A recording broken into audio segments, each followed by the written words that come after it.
Hello, parents, educators, and nerdy D&D fans. You have found our new home for Area of Effect, a talk show where we discuss how tabletop role-playing games benefit the whole family. We're currently in process of shifting all our old but golden episodes over to this new channel by posting a new episode every weekday until we catch back up to our new episodes. We would love your help getting this new channel up and running with a follow, share, or review. And thanks for joining us on our quest to bring more adventurers to the table. The new LinkedIn hiring pro can't undo your last hire. The human postponer.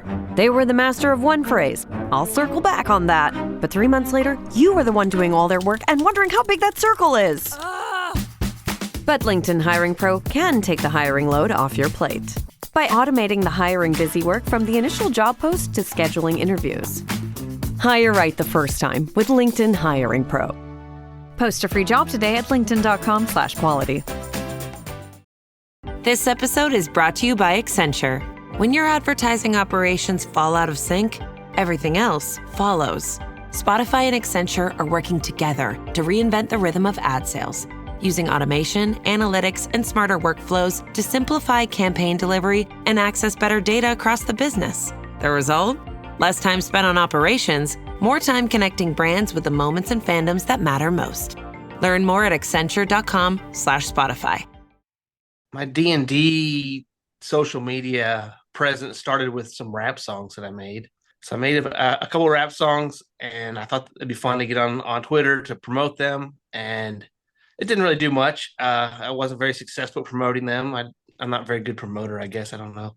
But after that, I just kept being part of the community. I really enjoyed it. And then my son started DMing, and he started giving me tips and me advice on how to be a better DM, and so we just started collecting those. At first, it was I asked him. I said, "So what advice would you give to other people as a DM?" He'd been DMing for maybe a few months, and that was it. He was 4 at the time, and he gave me a list of things that players should do, and a list of things that dungeon masters should do. And with that list, he that kind of started it all, and we've just been going ever since. Sometimes there's a list that I'll ask him, "Do you have any advice for players, or advice, any plot hooks you want to share today?" And he'll give me something. Or sometimes he just comes to me and tells me, "Yeah, here we go. Let's do this one." Welcome to Area of Effect, a podcast by the Kids Table, where we discuss how tabletop RPGs benefit kids and answer your questions about playing TTRPGs with the kids at your own table. Well, today I am joined by Daniel, also known as Red Worm.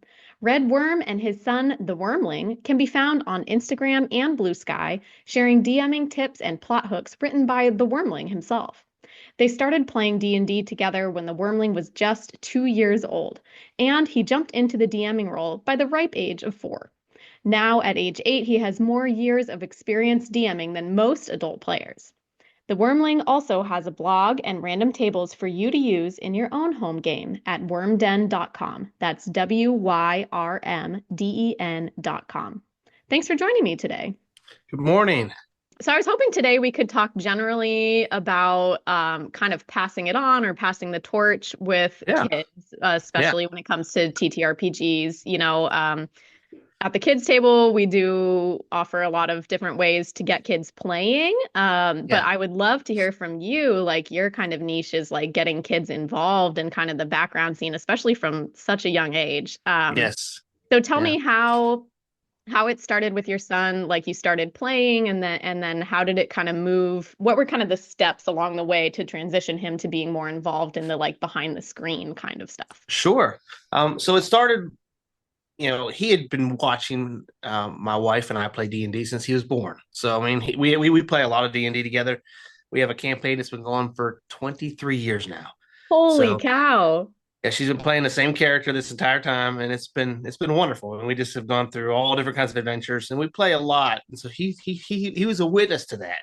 And so when he was about 2, he asked if he could make a character. And I said, sure. So we made up his first character. He wanted to play Tyson, Sir Tyson, the Knight. So Tyson was going to be really old. He's 15. For a 2-year-old, that was really old. Mm-hmm. And he was going to be really tall as me, and I'm only 5'9". So he didn't really realize how really tall was what that meant at the time. But So we made up his character, and he didn't really understand the mechanics, obviously, of the game at two. So we just told stories. So I told him stories about Tyson, and I made up a squire for Tyson, and Tyson and Gruff went on these adventures together. And I tell him bedtime stories about Tyson pretty much every night for a long time, maybe 3 or 4 months. We just told stories, and then he wanted to be in control. And so with that control, he's like, so I just started asking him. I'd be like, okay, so what do you think Tyson and Gruff would do?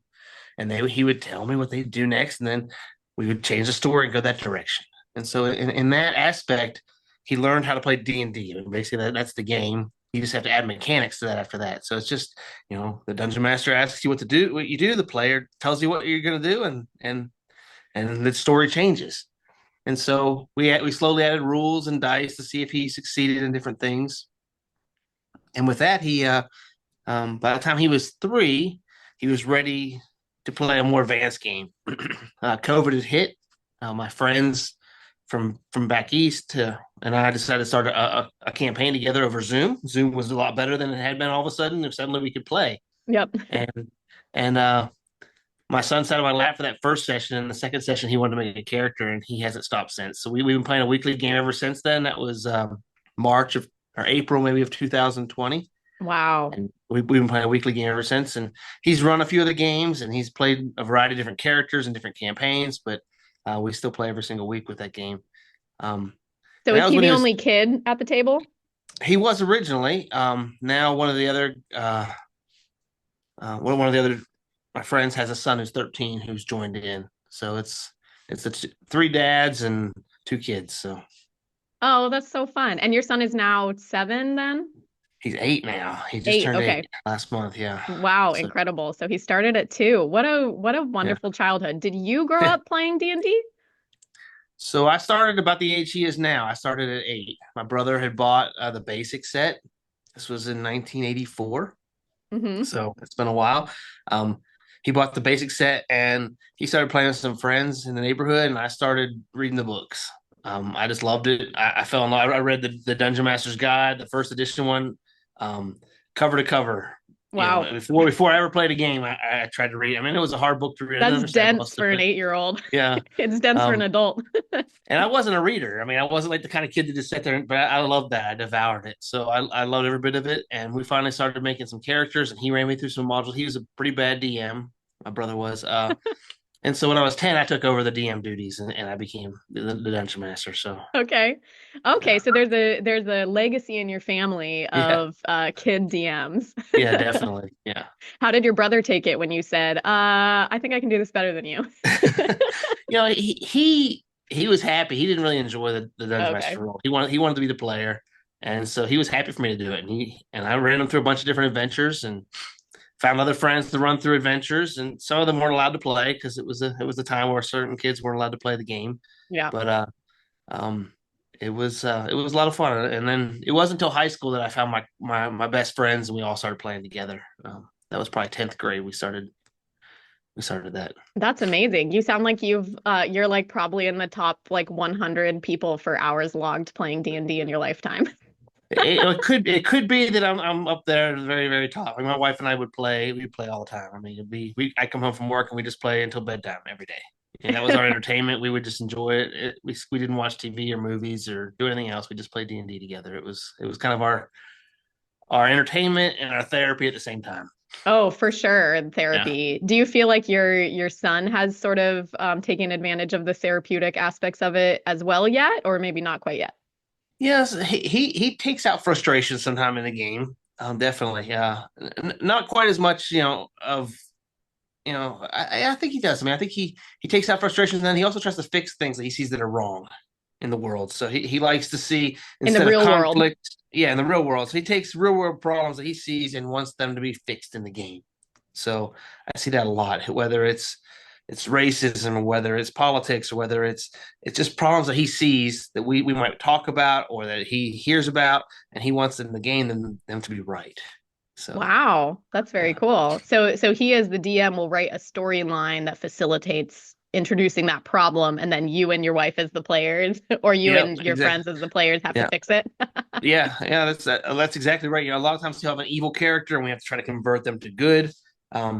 He had we had a long series of games where he ran where I had this. He gave me this magical mace that he called the Mace of Cake. And like the head of the mace was a big round cake. And when I Okay. swung it at someone, it would shoot cake at them. And it was always their favorite cake, whatever kind of cake they liked the most. And Okay. it would give me advantage on helping them become friends because they like cake. I love that. Even though they were covered with cake at that point because it hit him all over the face or whatever. He still that was his way of helping evil people become good was to give them cake. So the way to So his heart is through his stomach then. definitely, definitely, yes. That is so cute. I love it.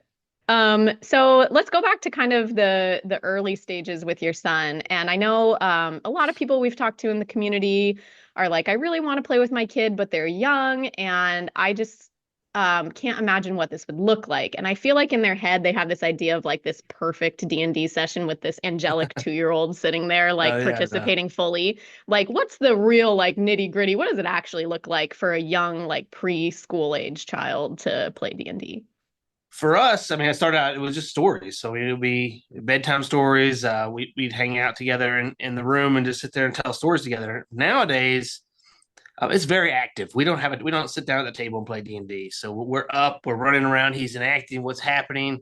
Um, you know, if it's just him and I playing, he's describing the characters, what they're doing. He's jumping around. He's very active, and we don't even sit at the table. If we have to roll the dice, we go over to where the dice are and roll them. But normally, it's just him running around and us talking together and being in the same room together. Um, when we do a Zoom game, it's a little different. He's obviously has to sit in front of the screen so he can talk to the other people on the screen, but it's not. He's still very active. I have to keep dragging him back to the screen to talk, every time because it's just there's not that sit down and roll dice at the table type feel to it. It's a role playing game, and for him, playing includes being very active. Yeah. So when he was young, like how long could you keep his attention in one session? And were there certain like activities that you incorporated to help him with his like need for wiggling? Yeah. So when I was DMing the games when he was really little, I think when he was 3 and we were running that campaign, he was pretty engrossed in the story, but it was a very high action story. So if there's battle going on, he'll be sitting right there involved. If it's talking, like if the players were talking to someone else, he'd get up and he'd leave and he'd go play with toys. And so for me, I just had made sure we had plenty of toys in the room. I tried to have toys that weren't too loud, but things that he could do that he could play with, so he could take out that energy. And he was still listening the entire time because he'd come running back in from playing with his blocks or something, and suddenly he would interject what his character was going to do and how he was going to interact or what was going to happen. But he needed something to be doing during that game, so I just made sure he had plenty of toys around, and I would DM with the friends over Zoom, and he would come running back in and go back out as needed. And he still kind of does the same thing. So when we play our campaign, we play every Wednesday. So we're playing tomorrow. When we do that, he'll come and go. He kind of goes and he'll go draw or he'll go make pictures of the game. But he's always listening to the game. So I got to make sure I'm not ignoring the fact that he's still there listening. So Yeah. Yeah, my now 4-year-old, she likes to build Legos while we play. So I just yes, dump a big yes, pile of Legos on the table. And it does seem like she's not paying attention sometimes, but then yeah, she'll, interject how she wants yeah, to participate in the story. exactly, yeah, Yeah, yeah, exactly. Legos are great for it. Yes, yeah. It's interesting, going back to your son wanting to like fix real world problems in the game. It got me thinking, how like kids typically like to play superheroes, like I'm Superman, I'm Batman. Like D&D is really facilitating like that kid's idea and need to like fill the role of being a hero. That they can definitely. like, Yeah, yes, yeah, it's yes. like the modern day hero role that they can like put on. Yeah, I mean, when I was a kid, we were always, Spider-Man or Batman or some sort of wrestler or something, like Yeah. Hulk Hogan or whatever it was, at the time, where you were that character and you wanted to be this hero that could do these great feats of strength and feats of abilities to save people or help people. And that's what D&D provides. I mean, that's probably why I still play. I mean, that's the same thing. So yeah, Absolutely. Yeah, it is a little bit of that like, as adults we don't get very many opportunities to imagine and create and work cooperatively in a creative facility like that. I mean, unless maybe your work maybe allows that, but a lot of adults yeah. don't. So, No, it's I true. I've Yeah, loved it. It's like kind of getting back in touch with your childhood when I used to dress up and run around the backyard with my friends playing imagination. exactly. Yes. Yeah. Yeah. So if you're, what advice would you have for a parent who wants to kind of start their kid more toward a behind the scenes, behind the screen role if their kid maybe isn't like your child so ready to be like, I want to be the DM, right? But what are some Yeah. like maybe smaller ways that parents can get their kids involved? I think collaborative world building is huge. So if you're going to start a new campaign with your kid and your kid's going to be the player and you're going to be the dungeon master, help them build the world or have them help you build the world. I mean, so have them. Okay, where's your character going to be from? What's that town look like? You know, who are some people your character knows? And that gets them telling the story. Of their backstory, that you know who they are, where they came from. Help them draw them, or have them help you draw the map.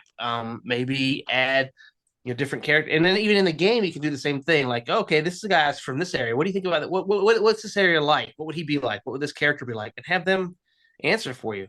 um Another thing I did a lot with my son, in the beginning, obviously when he took over DMing, he still didn't know all the rules, so I would let him tell the story and then I would assist him in the rules. So and I still do this. So I run every Wednesday I also run a game for kids. So we have about 10 kids in a group. We actually have, I think the whole group is 20, but we have two dungeon masters. So my group has 10, and we run a D&D game. And I'm the dungeon master on that, but I let the kids kind of cycle through helping me DM. And so they come up with a plot they want for the characters to have, and then they'll run that. And I'll assist them as their dungeon master, as the dungeon master. So I'll help them with the rules. I'll help them, but they handle all the plot ideas.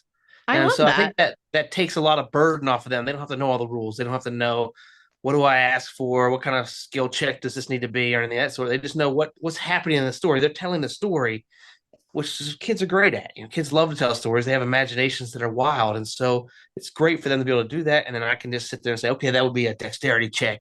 You need to do an acrobatics check or something for this, and ask the other kids what to do, and I kind of manage the rules. So I think that really helps with kids who might be intimidated by running the whole game as opposed to Yeah. just telling the story. So So now you play 5e in all your different campaigns, or do you play yeah, we pretty much play systems? 5e. My son and I have dabbled. We've gone back to AD&D. We've done some 3e. We've done some Pathfinder, but in general, we like 5e. It's my favorite at this point as well. I mean, it's simple to DM. The rules are crunchy enough that someone can really get into if they want to, but they're also light enough that I can run it without even a book. So, Yeah. so it makes it pretty. It's just a fun session for us to run. The kids all seem to have learned it really quickly. I have 3 or 4 kids that can't even read, and they understand all the rules. So I mean, Wow. it's pretty easy to learn for them to just pick it up. So That's amazing. Are you going to get into the 2024 version? Or are you sticking with 2014? I like a lot of what they did with the 2024 stuff. I think they fixed a lot of the things that weren't very fun to play. So there were some numerous subclasses and things that weren't very fun to play, and because they just didn't have the right skill set or the right abilities, or they seemed underpowered compared to other things. And I think they fixed a lot of those. So I haven't seen anything I don't like about it, but I haven't. I just bought the book the other day, so it's recent that I've picked up the player's handbook. So, and Oh, I haven't that's gotten a fun. Dungeon Master's Guide yet. So we'll see. I mean, I plan to transition to it because I think there's some fun things in there to add to the game. Yeah, So my poor paladin got nerfed though. yeah, so well, they were overpowered. It makes sense. Exactly. That's why I played it. No doubt. Yeah.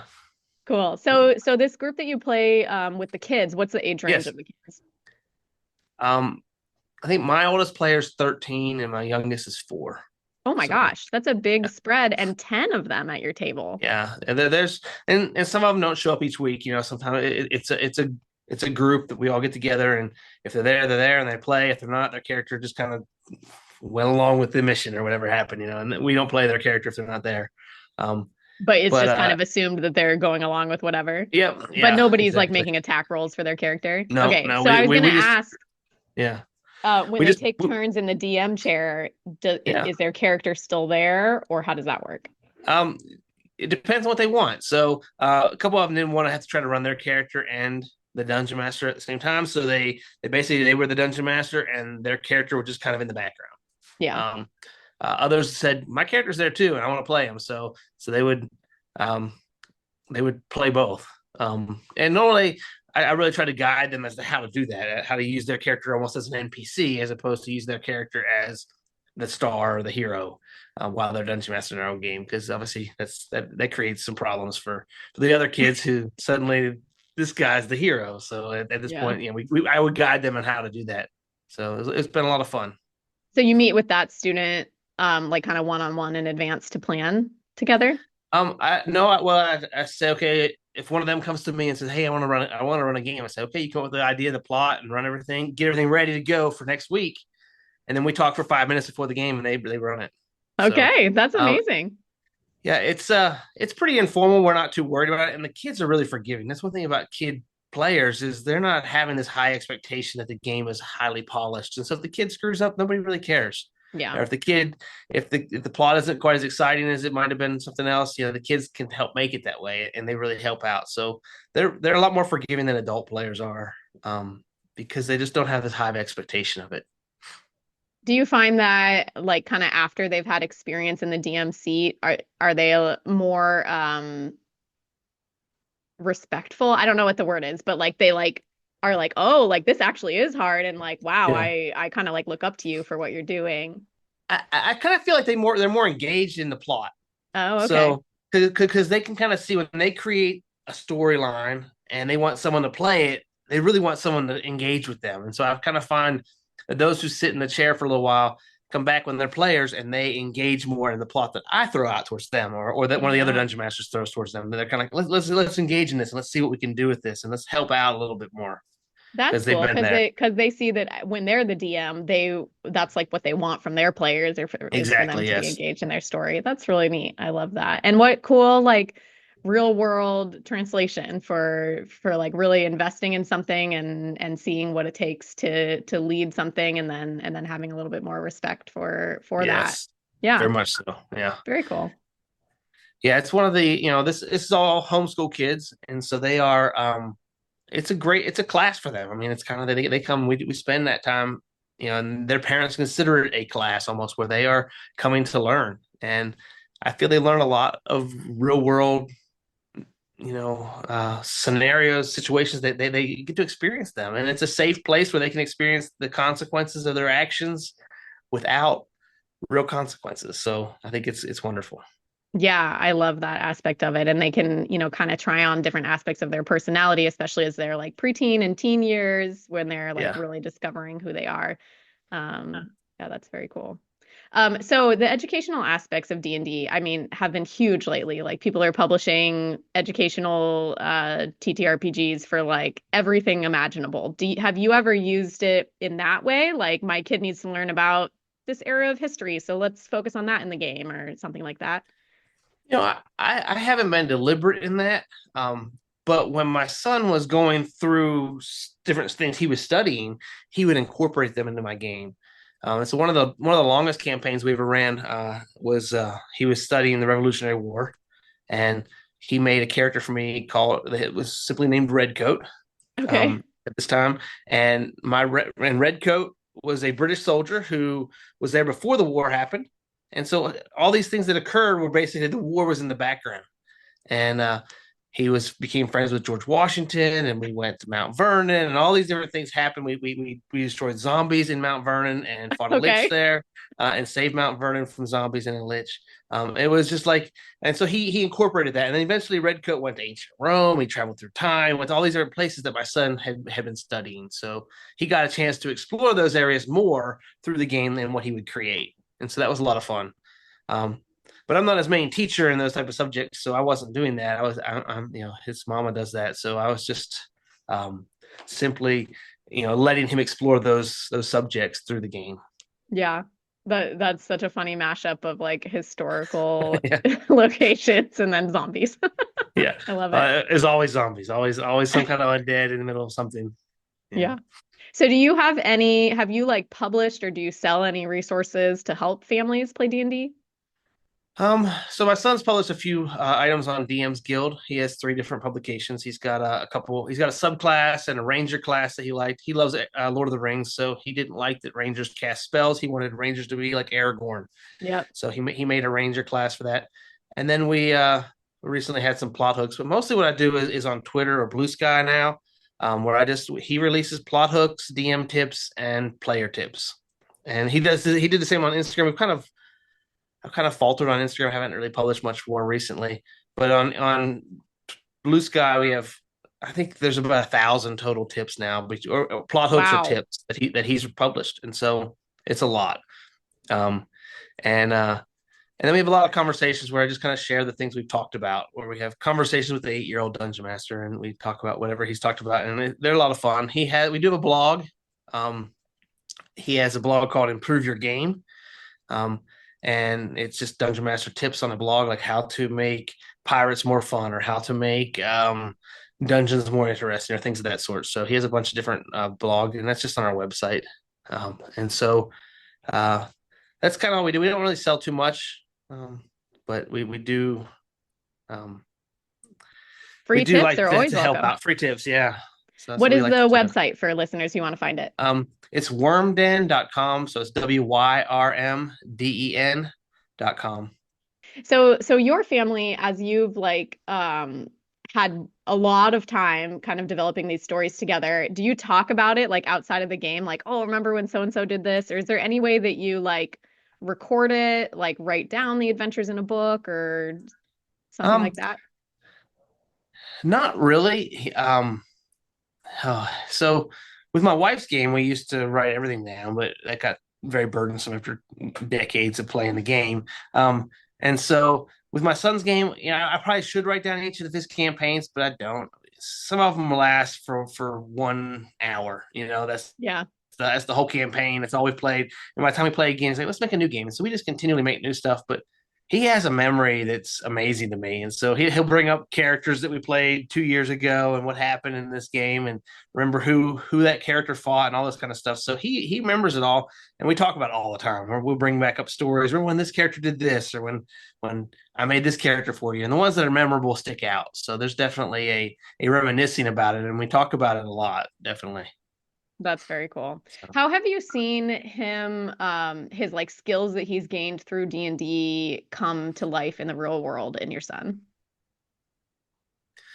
I think his confidence is very high because of his. I think Dungeon Mastering has helped him when he's been in charge of that story, and he's had adults that are waiting on what he's going to say next, and listening to him and paying attention to him.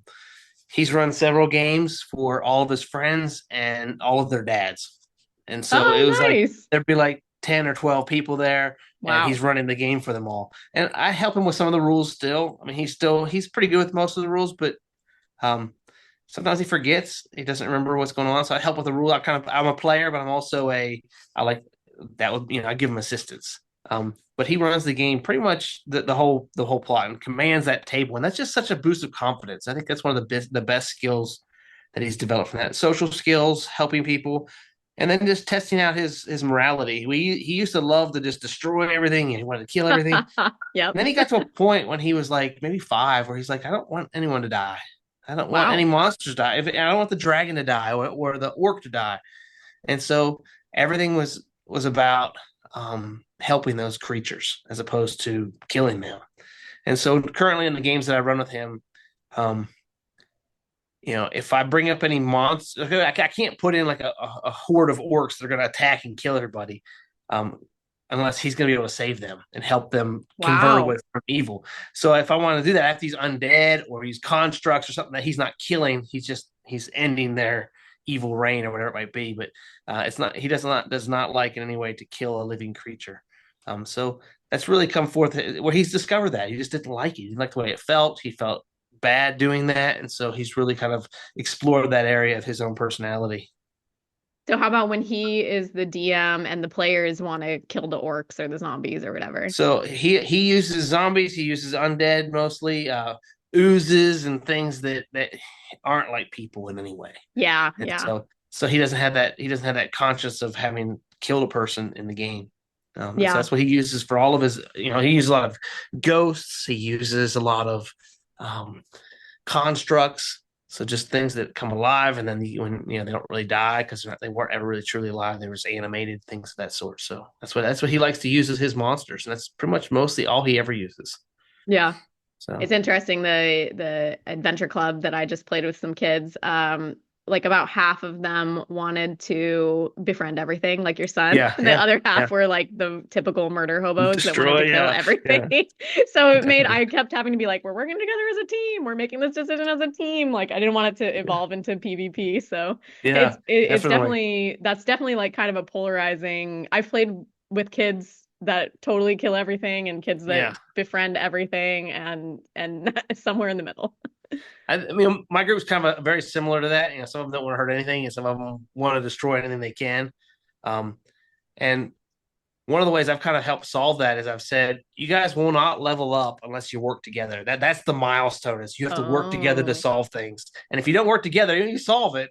If you haven't worked together as a team, nobody levels up. So sometimes they go for a while before they level up, and other times they all work together on several things and they'll level up several times in a row. So it's kind of fun to see how when they've internalized that reward. Now they have to work together as a team, and how are they going to do that. So um, and it's always interesting with kids because like my son doesn't want any monsters that aren't undead, and then other characters are afraid of undead. Other kids are afraid of undead, so they don't want oh, they don't want to fight a zombie because they're scary to them.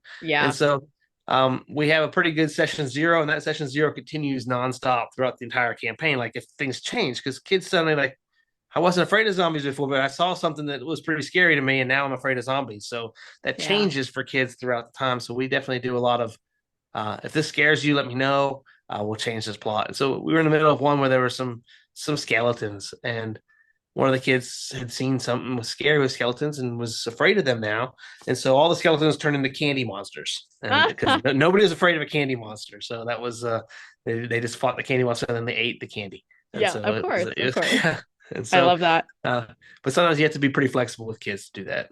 I just heard from somebody in our community that when they play, instead of using minis for the bad guys, they use candy. And then when they Yeah, I've defeat the seen that candy, before. whoever defeats it gets to eat it. But then they were using Starburst and they were always going for whichever color they wanted and like ignoring the color they didn't like. I don't want the orange one. I'm gonna go for this guy. Yeah, exactly, exactly. So explain for our audience what you mean by a session zero and what you do in a session zero to ensure that all the kids are feeling safe during the Okay, game. yeah. For session zero, I just tell the kids that this is it's supposed to be fun, and so if it's becoming unfun for you because it's scary or because it's upsetting in some way or because something bothers you, just let me know, and they can. I give them lots of different means they can let me know. They can come talk to me personally. They can get up and leave the table if they're just not comfortable. And I'll go talk to them after that. They can raise their hand and say, "Hey, this is upsetting me," or "I don't like this." I want to make sure they feel empowered to do that because kids sometimes can feel bullied by other kids or this is these guys are finding this cool, but I don't really like it. And so what can I do? And so I want to make sure they feel empowered. Also, in sessions here, we set up what kind of campaign we want to run. What do we want to do? What kind of characters do we want to play? Um, I really like to run hero games. I don't want to do games that are morally ambiguous or they're doing evil things and stuff. I want the kids to be heroes. Um, and in my own games, I want to be a hero. I don't. That's kind of just what I've always liked to do.